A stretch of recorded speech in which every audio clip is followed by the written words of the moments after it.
Hey everyone, this is Professor Vishal Gupta at the USC Marshall School of Business, and this video is for BUAD 311. In this video, I want to go over the solution to the last question that we were looking at in the decision trees lecture, which is around whether or not when to contract for capacity in a pharmaceutical example. So just to remind everyone what the context is here, new drugs in the US have to be approved by the FDA. And it's a complex sequence of events that they go through. But there are essentially three critical stages to clinical trials before a drug can come to market. So the first is phase 1, where safety is evaluated on a small group of people. This is to assess things like toxicity of the drug, if there are any bad side effects. In phase 2, effectiveness of the drug is evaluated on a slightly larger group. And here we're thinking about things like dosing and how much of the drug we should be giving to an individual patient. And finally, in phase 3, randomized control trials are run on very large groups of patients. And the goal here is to really understand whether or not the drug is more or less effective than a typical gold standard, the best way to treat the disease to date. Some drugs undergo something called phase 4, which is post-launch safety surveillance, but we're not going to be talking about that today.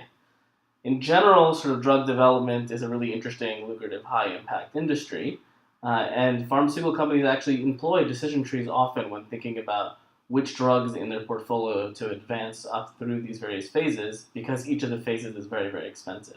Running any given phase of a clinical trial can easily be in the tens of millions or even higher. So given that context, I want to look at a slightly different question from an operational point of view, which is that given a drug, when should we build the capacity to make that drug? I.e., when do we set up the factory and all of the machines and chemical processes to actually manufacture the pills? So the setup we thought about in class was that we're developing a new hypertension drug, which you can think about this as for cholesterol or for obesity, and it's already completed phase 1 and 2 of the clinical trial. So all that's really remaining before we can go to market is to complete phase 3. And based on the results in phase 1 and 2, we're going to say that we think there's a 90% probability of completing phase 3 successfully. Now, at the end of the day, we have to sort of think about how much is it worth to take this drug to market, and let's say that based on some prior analysis, we forecast the demand for the drug will be about 5 million people in the next year, and that a one-year drug supply for a single person should be about $50 in profit.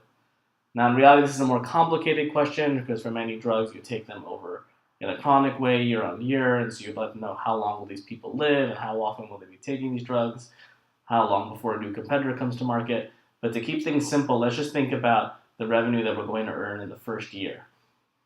So now we have a question to answer, which is that when should we contract for new manufacturing capacity? Or you can think about this as when should we build the factory that's going to ultimately make this drug?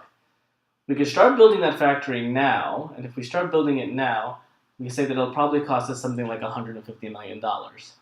The problem is that if we build the factory and then our drug fails the phase 3 trial, all of a sudden we have a factory that we spent $150 million on but nothing to do with it. So our other option is we can wait until we know the results of the trial. The problem is then that it takes so long to run the trial that by the time we want to build the factory, we're going to have to do it very quickly. So we expect the cost of manufacturing of contracting and manufacturing capacity in the future, or building the factory in the future, to actually increase and be more than 150. In this example, we're going to say it's $180 million. So the question now is, when should we contract for this manufacturing capacity? And we're going to look at this in using decision trees to make the choice. All right, so I'm going to move over to the iPad now to sketch out the solution. So as with all decision trees, the first question you should ask yourself is, do I have a decision to make right now? And in this case, if you think about it, you will realize that you do have to make a decision right now. And so we should start the tree with a decision node. And the decision you have to make is, should I contract now?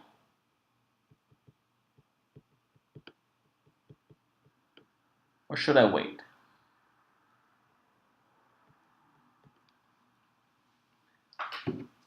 Now, there's a feature about this decision tree which is slightly different than the ones that we looked at in class, which is that some of these decisions have costs associated to them. So in particular, if I choose to contract now, it's going to cost me $150 million. And just to keep track of that number, I'm going to write it here below this cost, this decision. Okay, now we can say what happens next. So if I contract now, what happens next in the system? Well, if you think about it for a moment, you should be able to convince yourself that after you build the factory, the next question you have to ask is, should I go to market? i.e. should I send the drug to the phase 3 trial?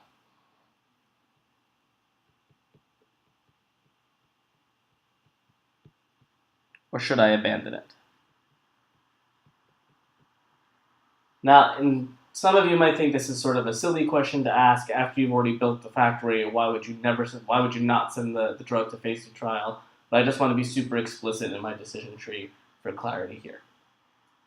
Okay, now you can say, suppose I abandon the drug, then nothing happens, right? So we get a payout of 0 in this case. And if I think about sending it to the phase 3 trial, then I'm going to have a scenario node. Because we said that we don't know whether or not the drug will pass the phase 3 trial. So we said there's, let's say, a 90% chance it's going to pass. I'll write that over here.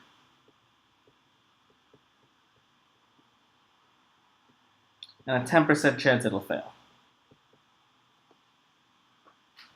What happens if it fails?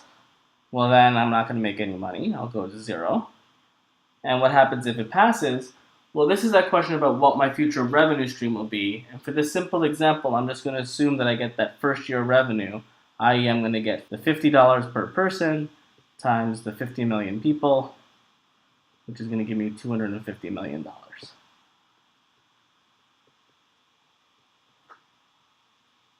Okay, now let's think about the other side of the tree. Let's look down here. So if we had waited to contract the capacity, we then have a decision to make, which is that should we send the drug to trial? And again, we can say, okay, I want to send it to phase 3, or I could abandon. If I abandon, I'm going to make nothing. If I send it to phase 3, I don't know whether or not it'll pass, so I'm going to write a scenario node. And for that scenario node, I'm going to say, okay, there's a 90% chance that it passes the phase 3 trial. And there's a 10% chance that it fails the phase 3 trial. If it fails, I again get 0.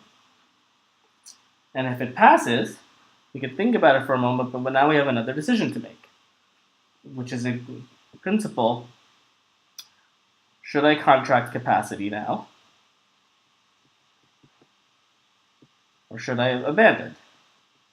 Remember, just because the drug passed the trial doesn't mean that I'm obligated to take it to market. All right, so if I think about this again, this decision, again, it comes with some costs. If I'm going to decide to contract capacity and build the factory, I'm going to have to pay $180 million. If I abandon, of course, I pay nothing, but then I also earn nothing. Okay, and on the upside, if I do contract, I pay the $180 million, but I should get that same $250 million that I wrote up above.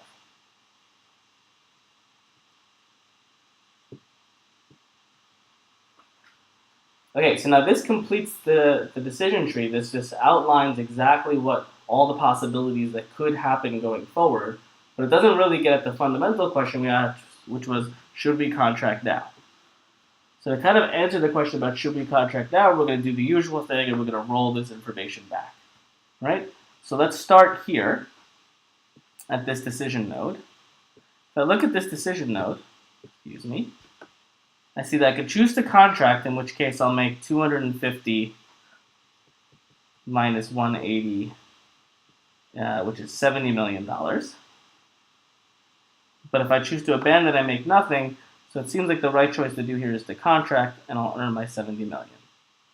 Notice here is where I was using this cost, which I'd attach to this decision of contracting, this minus 180. All right, now if I roll back a little bit further to this scenario node, again, so I have to look at what is the expected value of the scenario node. Well, with 0.9 probability, I'm going to earn $70 million. And with 10% probability, I'm going to earn 0. So that's going to be a 63. So I say I expect to earn at the scenario node 63 million.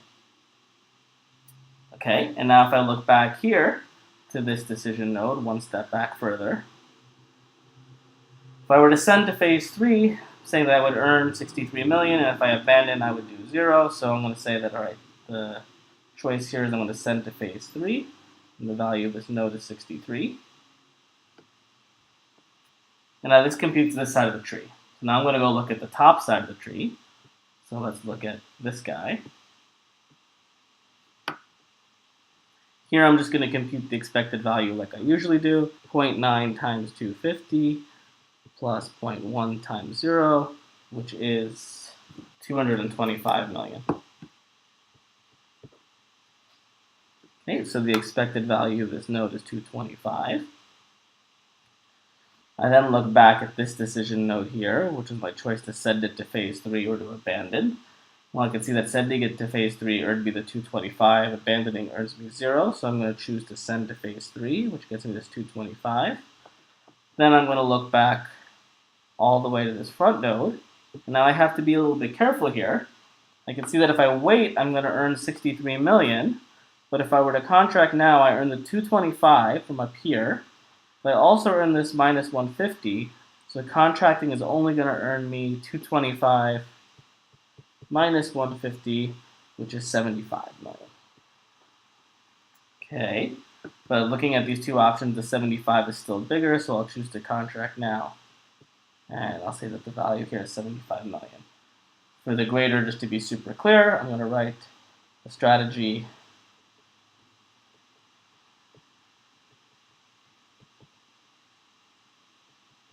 that maximizes my expected profits.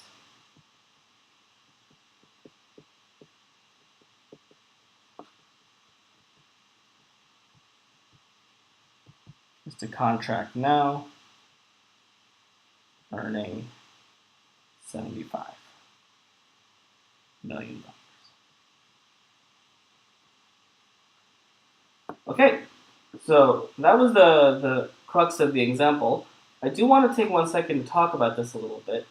This is a great example in my mind of a moment where you might want to employ other forms of decision making rather than expected value maximization. So if you look at this tree is telling you to maximize your expected value, you should choose to contract now. But if I think about it deeply, I'll notice if I were to contract now, and I send it to phase 3, and I get unlucky and it fails, I earn 0 in revenue, but I would have paid this 150 up front. So really, I would have been $150 million in the hole. In other words, if I do the expected value maximization strategy, I expect to get 75 million, which is great, but there's a 10% chance that I'm $150 million in the hole. And that's really bad, right? That's a terrible thing for your profit sheet. If I think about this the other way, though, and I say, okay, well, what happens if I would have waited? If I waited, I only expect to make 63 million. So that's less, right? I'm giving up about 7 plus 5, $12 million by going this way.